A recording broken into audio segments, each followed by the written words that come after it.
এবারের দুর্গাপূজা গতবারের চেয়েও নিরাপদ, নির্বিঘ্ন ও উৎসবমুখর পরিবেশে অনুষ্ঠিত হবে বলে জানিয়েছেন স্বরাষ্ট্র উপদেষ্টা মোহাম্মদ জাহাঙ্গীর আলম চৌধুরী। সকালে নারায়ণগঞ্জের বিভিন্ন পূজা মণ্ডপ পরিদর্শন শেষে সাংবাদিকদের তিনি জানান, সারা দেশের ৩৩,০০০ পূজা মণ্ডপে আনসার, পুলিশ, র্যাব, বিজিবি এবং সেনা সদস্যদের মোতায়েন সহ কঠোর নিরাপত্তা ব্যবস্থা নেওয়া হয়েছে।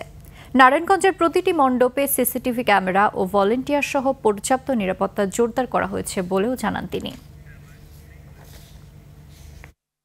প্রায় আমাদের তো এবার ৩৩,০০০-এর মতো পূজা মণ্ডপ আছে।